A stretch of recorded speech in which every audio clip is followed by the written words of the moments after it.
Oke, kita akan membahas mengenai tugas yang ada di week ke-6 ya, yaitu Anda sudah membuat sebuah kelas, yaitu kelas pegawai dan kelas jabatan. Begitu juga Anda sudah membuat form tambah pegawai.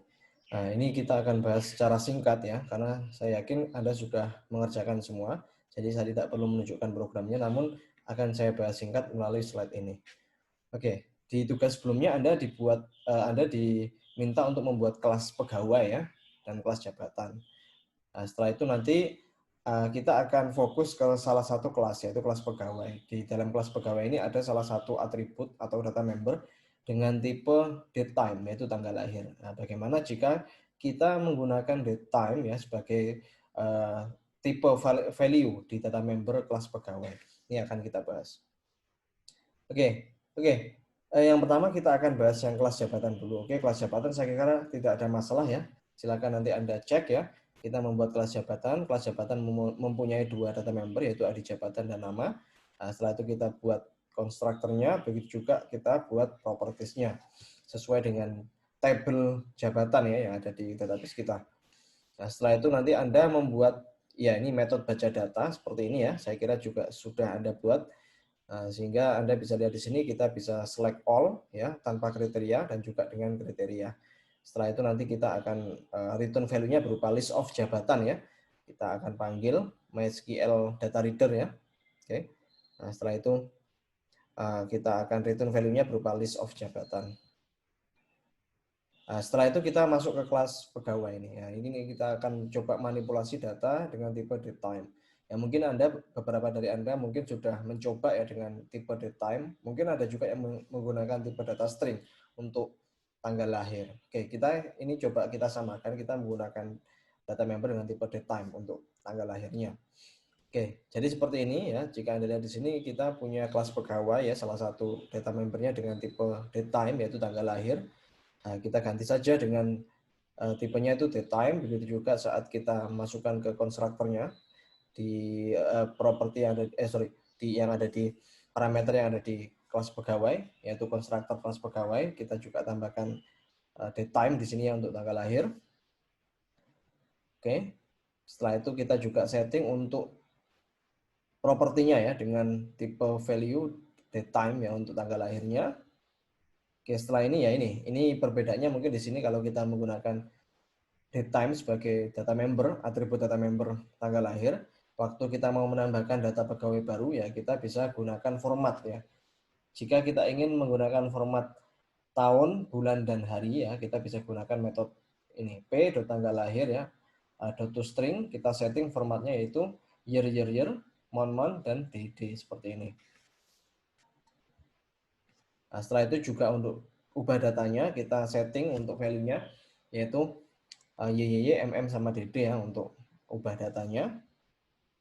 Nah, setelah itu untuk generate code ya. Generate code ini tidak ada setting tertentu di kelas pegawai sehingga kita bisa gunakan tanpa format ya. Jadi langsung increment saja menggunakan satu karakter angka atau dua karakter angka.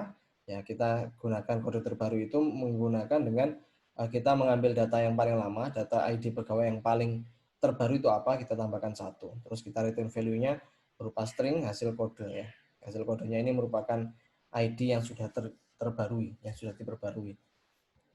Oke, setelah itu untuk baca data saya kira juga tidak ada masalah karena ini mirip dengan baca data yang ada di kelas barang dan kategori ya. Jadi ini pegawai itu merupakan pegawai dengan jabatan itu relasinya kan 1N. Sehingga kurang lebih sama, tinggal Anda mengganti saja query-nya. Setelah itu nanti Anda akan tampilkan di itu ya di form daftar pegawai seperti itu. Oke, ini user interface untuk form tambah pegawai.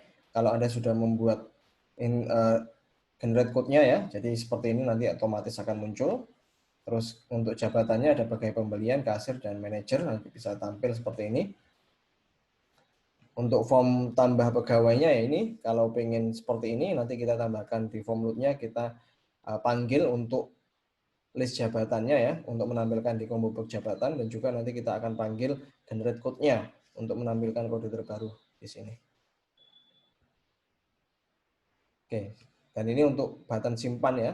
Jabatan simpan ini nanti kita akan masukkan jabatan yang dipilih itu apa, terus kita buat objek pegawai baru, kita panggil metode tambah data yang dari kelas pegawai, karena ini tambah data merupakan metode statik. Nah, dengan parameter P, pegawai baru yang objeknya sudah kita buat, kalau berhasil kita kasih message ya, berhasil, kalau gagal kita kasih message gagal.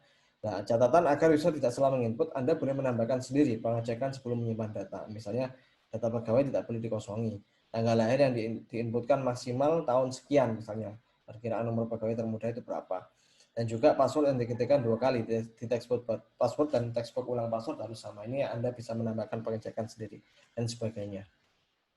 Dan untuk form daftar pegawainya Anda bisa lihat di sini ya. Seperti ini nanti kita akan menampilkan data pegawainya beserta jabatannya.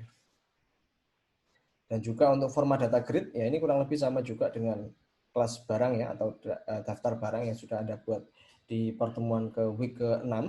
Ya, kurang lebih seperti ini untuk format data grid-nya Anda bisa lihat di sini. Kita setting ya, untuk kolomnya itu apa saja, dan nama kolomnya itu apa saja. Nah, ini tambahnya di sini, agar user tidak bisa menambah baris maupun mengetik langsung di data grid view. Ini kita bisa tambahkan allow user to add rows, itu kita false kan untuk data grid view pegawainya, dan read only-nya kita temukan.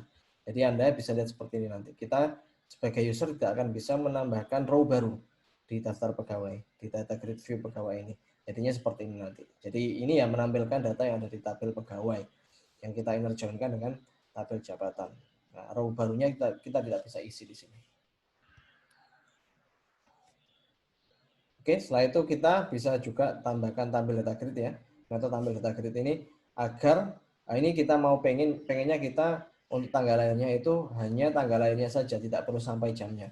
Kita bisa tampilkan di sini dengan memanggil metode to short date string. Nah, ini agar tanggal lahir pegawai ditampilkan tanpa waktu atau jam, hanya tanggalnya saja. Seperti ini ya.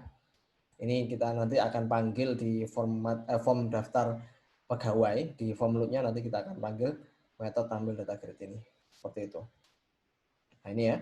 Untuk form daftar pegawai loop-nya ini Anda bisa lihat di sini, kita panggil format data grid, ya, list pegawainya tinggal baca data saja, terus kita panggil tampil data grid ini. Oke. Dan juga untuk cari datanya ya kurang lebih juga sama dengan yang sudah Anda buat di kelas barang atau di form daftar barang ya. Ya, ini kita tambahkan untuk textbox carinya, kita tambahkan seperti ini ya, kita tambahkan kita tambahkan code seperti ini. Nanti kalau misalnya cukup yang dicari itu kode pegawai, nanti yang kita panggil adalah kode pegawai. Seperti itu dan seterusnya. Nanti baca datanya itu menggunakan kriteria ya. Nanti kita butuh textbox cari. Textbox carinya ini kita masukkan ya sesuai dengan apa yang diketikkan oleh user seperti itu.